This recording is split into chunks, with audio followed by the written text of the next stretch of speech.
국회뉴스 이승희 기자와 함께하는 시간 키워드 포착 시작하겠습니다. 오늘도 스튜디오에 이 기자 나와 있습니다. 안녕하세요. 네, 안녕하세요. 키워드 포착의 이승희 기자입니다. 네, 오늘은 어떤 주제 준비되어 있습니까? 한국과 미국 통신 사업자들이 5G 서비스를 시작하면서 새로운 초고속 통신망 시대가 열렸습니다. 5G는 초기 4G LTE보다 데이터 전송 속도가 최대 20배 빠르고 다운로드 속도가 7GBps를 구현하고 있는 만큼 게임 스트리밍, 디지털 헬스케어, 스마트 공장 등이 새로운 사업으로 떠오를 예정입니다. 특히 통신 사업자보다 클라우드 컴퓨팅 업체가 더 큰 실익을 올릴 것으로 예상되고 있는데요.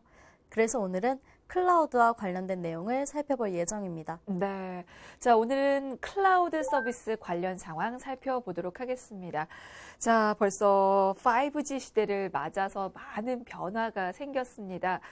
그래서 네트워크의 강점을 지닌 통신사보다는 이 클라우드 컴퓨팅 업체들이 더 이익을 볼 것이라는 예상이 또 나오고 있는데요. 부연 설명을 저 들어봐야 될 것 같아요. 네, 5G 시대는 초고속의 특성상 서비스 접속 시 지연되는 정도가 크게 감소할 예정입니다.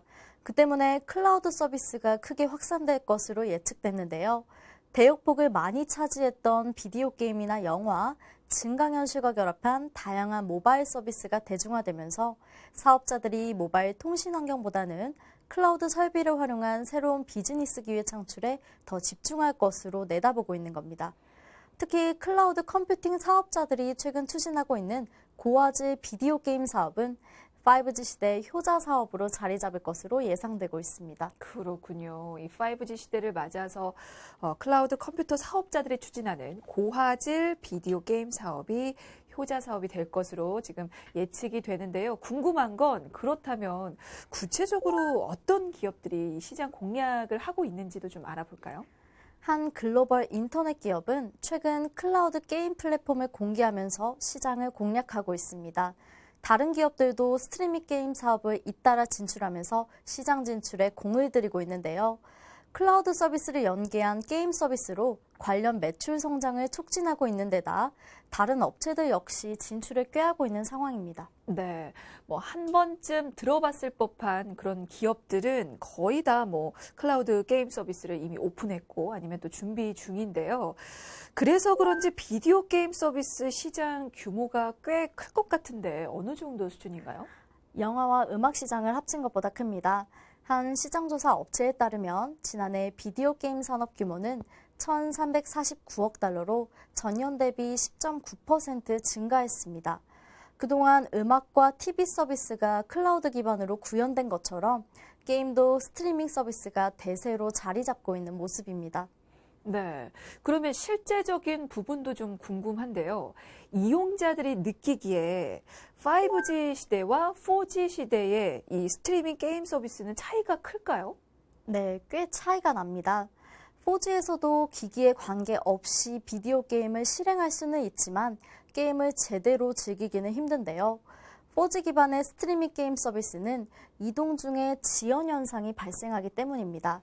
반면 5G는 실가명 미디어 서비스가 가능한 데다 게임의 경우 단말기와 장소에 관계없이 고해상도로 즐길 수 있는 것이 특징입니다. 그러니까 5G 게임 스트리밍 서비스는 4G가 가진 제약에서 좀 벗어날 수가 있겠군요. 네, 맞습니다. 게이머는 이동 중에도 스마트폰으로 고화질 게임을 즐길 수 있습니다. 또 음악이나 영화, 뉴스 같은 콘텐츠 서비스도 한층 활성화될 것으로 보입니다. 네, 알겠습니다. 자, 이번에는 전체적인 시장 상황도 좀 보도록 하겠습니다. 국내 클라우드 서비스를 두고 많은 외국 기업들이 참여하고 있다고 들었는데요. 좀 설명 들어볼까요? 네, 글로벌 클라우드 시장 부동의 1위 업체를 포함해 세계 유수 업체들이 서울에 데이터 센터를 세우면서 한국 시장 공략을 본격화하고 있습니다. 최근에는 글로벌 IT 기업 G사까지 경쟁에 합류하기로 결정하면서 한국이 글로벌 클라우드 업체의 격전지로 떠올랐습니다. 네. 유명 기업들이 이렇게 서울에 데이터 센터를 세우고 시장 공략에 나서고 있다고 하니까 좀 하나하나 짚어보고 가도록 하겠습니다. 자, 최근에 한 글로벌 인터넷 기업이 경쟁에 합류했다고 지금 얘기를 했는데 어떤 기업인지 궁금한데요. 네, G사는 얼마 전 미국 샌프란시스코에서 열린 행사에서 2020년 초 서울에 클라우드 서비스를 제공하는 데이터 센터를 설치할 계획을 공개했는데요. 해당 기업의 클라우드 서버는 한 이동통신사의 인터넷 데이터 센터에 입주하는 것으로 알려졌습니다. 네, 이 클라우드 서비스를 위한 데이터 센터를 이 서울에 설치를 해서 관련 사업에 도전을 하겠다는 뭐 그런 입장을 밝혔는데요. 우리나라 외에 다른 나라에서도 데이터 센터를 운영 중인 곳이 또 있습니까? 네, 서울은 인도 뭄바이와 싱가포르, 대만, 일본 도쿄 등에 이어서 아시아 태평양 지역 8번째 센터입니다. 아, 그렇군요. 그러면 이 기업이 국내에 이 데이터 센터를 설치하면 어떤 변화가 생길까요? 네, 클라우드 양방향 네트워크 지연 시간을 1ms, 즉 1000분의 1초 이하까지 줄일 수 있습니다. 또 국내 데이터 센터 설치를 필수 요건으로 제시한 정부나 기관 등 공공 클라우드 사업에도 뛰어들 수 있는데요. 서비스 품질을 높이고 활동 반경이 대폭 넓어지는 만큼 국내 시장에 이미 데이터 센터를 보유한 기업들과의 경쟁이 예상되고 있습니다. 네, 앞으로 경쟁이 정말 치열해질 것으로 지금 예측이 되는데요. 자, 그렇다면 이렇게 글로벌 IT 기업들이 우리나라에 앞다퉈서 들어오는 이유도 좀 들어보도록 하겠습니다. 왜 유명 글로벌 기업들이 서로 한국 진출을 이렇게 노리고 있는 걸까요? 클라우드 시장의 성장성 때문입니다. 정부가 지난해 말 발표한 클라우드 컴퓨팅 실행 전략에 따르면 국내 10인 이상 기업의 클라우드 이용률은 2016년 12.9%였습니다. 경제협력개발기구 33개 국가 중 27위에 그쳤는데요. 1위인 핀란드가 56.9%, 3위인 일본이 44.6%였습니다. 상위 국가들과 상당한 격차를 보이고 있는 상황입니다. 네. 그러면 기업의 클라우드 이용률이 적다라는 건 바꿔 말하면 그 클라우드로 전환할 잠재 고객이 풍부하다는 뜻으로 좀 바꿔서 얘기를 해볼 수 있을까요? 네, 맞습니다. 또 국내 클라우드 기업의 기술 경쟁력은 미국의 75.1% 수준에 불과하기 때문에 글로벌 IT 기업들이 안방 견제 없이 손쉽게 자리 잡을 수 있습니다. 실제로 외국계 업체의 국내 클라우드 시장 점유율은 2017년 67%를 기록한 뒤 점점 그 세를 불리는 모양새입니다. 네. 자, 이렇게 두 가지 이유가 지금 나왔습니다. 잠재 고객 시장이 큰데다가 국내 클라우드 기업이 아무래도 기술 경쟁력이 떨어지기 때문이다. 자, 이것 말고 또 다른 이유가 더 있을까요? 네, 정부와 공공기관이 클라우드 채용을 본격화한 것도 이유로 꼽히고 있습니다. 업계에 긍정적인 효과를 발휘할 것이라는 분석인데요. 한국뿐 아니라 전 세계적으로 정부나 공공기관이 서비스 혁신과 효율화를 위해 클라우드 기술을 도입하고 있습니다. 이는 결과적으로 클라우드 서비스 제공자들에 대한 신뢰와 민간 시장 확대로 이어집니다. 이로 인해 2021년에는 전 세계 클라우드 시장 매출의 약 20%를 정부나 공공기관이 차지할 것으로 예상되고 있습니다. 네. 그러면 국내 시장 규모도 좀 변화가 있을까요? 네, 물론입니다. 국내 시장 규모도 2015년 5,145억 원에서 2021년 1조 3,041억 원까지 확대될 전망입니다. 네, 뭐 한국 시장을 노리는 글로벌 IT 기업들의 움직임 그리고 그 이유까지 좀 살펴봤는데요.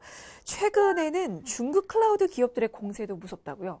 네, 지난 5년 동안 한 중국 기업이 이동통신 분야에서 빠르게 성장했고 향후 클라우드 등 엔터프라이즈 IT 솔루션 분야에서도 중요한 위치를 차지할 것으로 예상되고 있는데요. 과거 일본과 한국의 자동차 기업들이 가격 경쟁력으로 시장 입지를 확보한 후 품질을 높여갔던 것처럼 중국 기업 역시 클라우드 시장에서 그와 같은 전략으로 영향력을 강화할 가능성이 높습니다. 네. 자, 그렇다면 국내 시장 상황도 좀 살펴보겠습니다. 뭐 앞서서도 좀 얘기가 나왔는데요. 국내 기업들이 클라우드 서비스 활용이 상대적으로 적다고 하는데 그 비율이 어느 정도나 될까요? 네. 클라우드 서비스를 쓰는 국내 기업은 주요 선진국과 비교하면 적은 편입니다. 지난해 한국정보화진흥원이 펴낸 2018 정보화 통계집에 따르면 클라우드 이용률은 5.8%에 불과했습니다. 미국 40%, 일본 35% 수준에 비하면 턱없이 부족한 수치입니다. 아, 미국이 이 클라우드 서비스를 쓰는 기업이 40%나 되나요? 네, 미국은 빠르게 클라우드 서비스 도입을 시작했습니다.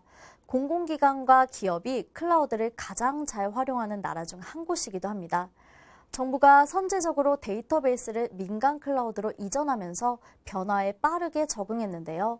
데이터 비용이 크게 줄었을 뿐만 아니라 인식 전환까지 빠르게 이뤄졌습니다. 미국 말고 다른 곳은 어떻습니까? 이렇게 클라우드 서비스가 활발하게 이루어지고 있는 다른 곳은 또 어딜까요? 네, 중국은 2017년에 이미 클라우드 컴퓨팅 발전 3개년 계획을 발표하면서 민간 등에서 도입을 장려하고 있습니다. 일본도 2013년부터 클라우드 전환에 대한 지원과 컨설팅을 아끼지 않고 있습니다. 네, 미국뿐만 아니라 중국과 일본에서도 이렇게 클라우드 서비스 도입을 위해서 활발하게 움직이고 있는데요. 그러면 유럽은 어떻습니까?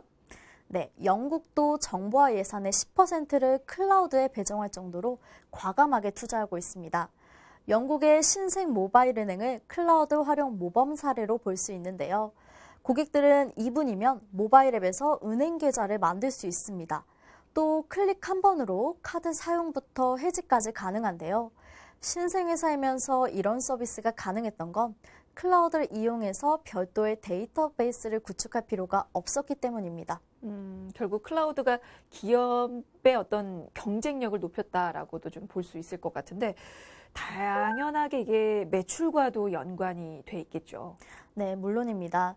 최근 글로벌 시장조사 기관에 따르면 클라우드를 기반으로 비즈니스를 운용하는 조직은 그렇지 않은 조직과 비교했을 때 매출 성장률이 평균 2배나 더 높은 것으로 나타났습니다.